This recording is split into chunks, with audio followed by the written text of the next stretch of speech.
Coach James Vasanth. இன்றைக்கி உங்களுக்கு என்ன சொல்லித்தர போகிறேன்னா, எல்லாருமே மோஸ்ட்டாக மிஸ்டேக் பண்ணுறீங்க. லாங் ஜம்ப் டேக் ஆஃப் யாருக்கும் வரலன்னு வீடியோவில் கேட்டிருந்தீங்க. நான் இப்போ அதுக்கு எப்படி டேக் ஆஃப் எடுக்கணும்னு உங்களுக்கு சொல்லித்தரேன். ஃபஸ்ட்டு வந்து ஒரு ஸ்கொயர் ஷேப்பில் வந்து 1 மீட்டர், ஆல் சைட்ஸ் ஆர் 1 மீட்டரில் வந்து ஒரு பாக்ஸ் ஒன்று க்ரியேட் பண்ணிங்க. நம்மளோட பவர் லெக் ஃப்ரண்ட்டில் வச்சிங்கன்னா ஈவன் நம்பரில் எடுக்கணும். 2, 4, 6 அதேமாதிரி கவுண்ட் எடுத்துக்கணும்.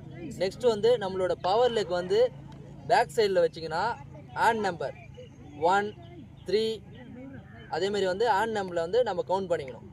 இப்போ வந்து இந்த ஸ்டூடெண்ட் வந்து பவர் லெக் வந்து லெஃப்ட் ஃபுட் வந்து ஃப்ரண்ட்டில் வச்சுருக்காரு. அப்போ வந்து நம்ம ஈவன் நம்பரில் கவுண்ட் பண்ண போகிறோம்.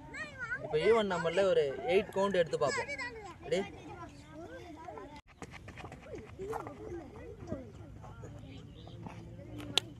இப்போ வந்து 8 கவுண்ட் வந்து இங்கே வந்திருக்கு. இப்போ 8 கவுண்டில் நம்ம மார்க்கர் ப்ளேஸ் பண்ணியாச்சு. திருப்பி வந்து இங்கேருந்து 8 கவுண்ட் அந்த பாக்ஸுக்கு வந்து கரெக்டாக போதான்னு நம்ம செக் பண்ணி பார்ப்போம். இப்போ வந்து 8 count even number power leg வந்து ஃப்ரண்ட்டில் வச்சுருக்காரு, டேக் ஆஃப் லெக். இப்போ வந்து 8 கவுண்ட் எடுத்தாச்சு. 8 கவுண்ட் கரெக்டாக இந்த பாக்ஸ் கிட்ட வருது. இந்த பாக்ஸ் கிட்ட வந்துடுச்சு 8 கவுண்டு. இப்போ வந்து நெக்ஸ்ட் என்ன பண்ணோன்னா பீஜியன்ஸ் ஆஃப் ஸ்டெப்பு எடுக்கணும். பீஜியன்ஸ் ஆஃப் ஸ்டெப்புனா இதான் 1, 2, 3 இதேமாரி பீஜியன்ஸ் ஆஃப் ஸ்டெப்பு எடுத்ததுக்கப்புறம் நம்ம வந்து ஸ்டூடெண்ட் என்ன பண்ணோன்னா டேக் ஆஃப் போர்டுக்கு கொண்டு போவோம். டேக் ஆஃப் போர்டுக்கு போய்ட்டு அந்த டேக் ஆஃப் போர்டுலேருந்து நம்ம வந்து எத்தனை பீஜியன்ஸ் ஆஃப் இப்போ 50, 60, 70 அதேமாதிரி பீஜியன்ஸ் ஆஃப் ஸ்டெப்பு வந்ததுக்கப்புறம் நம்ம டேக் ஆஃப் போர்டுலேருந்து பீஜியன்ஸ் ஆஃப் ஸ்டெப்பு மெஷர் பண்ணிவிட்டு ஸ்டூடெண்ட்டை வந்து தாண்ட சொல்லணும். ஸ்டூடெண்ட் தாண்டும் போதே டேக் ஆஃப் கரெக்டாக வருதான்னு செக் பண்ணணும். இப்போ ஸ்டூடெண்ட் வந்து பீஜியன்ஸ் ஆஃப் ஸ்டெப்பு வந்து எடுக்க போகிறாரு. இப்போ பீஜன் ஸ்டாப் எடுத்து முடிச்சாச்சு. 39 கரெக்டாக இப்போ 39 வருது. நம்ம இப்போ டேக் ஆஃப் போர்டு போயிட்டு 39ல் டேக் ஆஃப் கரெக்டாக வருதான்னு நம்ம செக் பண்ண போகிறோம். இப்போ வந்து டேக் ஆஃப் போர்டு ஒரு மார்க்கர் மாரி சும்மா வச்சுருக்கோம். இப்போ வந்து 39 ஸ்டெப் வந்து இங்கே வந்திருக்கு. இவருக்கு 39 ஸ்டெப்பில் நம்ம மார்க் பண்ணிட்டோம். இப்போ வந்து தாண்டி பார்க்க சொல்ல போகிறோம் ஸ்டூடெண்ட்.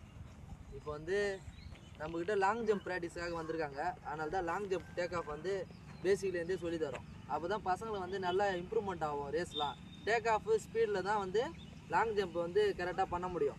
அதுக்கு வந்து ஒரு 4 ஸ்டெப் இருக்குது. Approach, take off, flight, landing. இதை வச்சு தான் வந்து லாங் ஜம்ப் வந்து கரெக்டாக இது பண்ணுறாங்க. இப்போ அங்கே நம்ம வந்து பாக்ஸ் போட்டு பீச்சர் ஸ்டெப்பு கால்குலேட் பண்ணோம்ல. இப்போ அங்கே என்ன ஸ்பீடு ஓடுறாரோ அதே ஸ்பீடு தான் இங்கே ஓடணும். அப்போ தான் வந்து கால்குலேஷன் கரெக்டாக டேக் ஆஃபில் எடுக்க முடியும். இப்போ லெஃப்ட் லெக் வந்து டேக் ஆஃப் வச்சுருக்காரு. நம்ம வந்து லெஃப்ட் லெக் பவர் லெக் முன்னாடி வச்சுருக்கனால ஈவன் நம்பர் சொன்னேன். இப்போ ஈவன் நம்பர் வந்து இவருக்கு 8 வந்திருக்காங்க. பீச்சர் ஸ்டெப்பில் வந்து 39 வந்திருக்கு. இப்போ கரெக்டாக டேக் ஆஃப் வருதான்னு நம்ம பார்க்க போகிறோம். டேக் ஆஃப் போட்டு போயிட்டு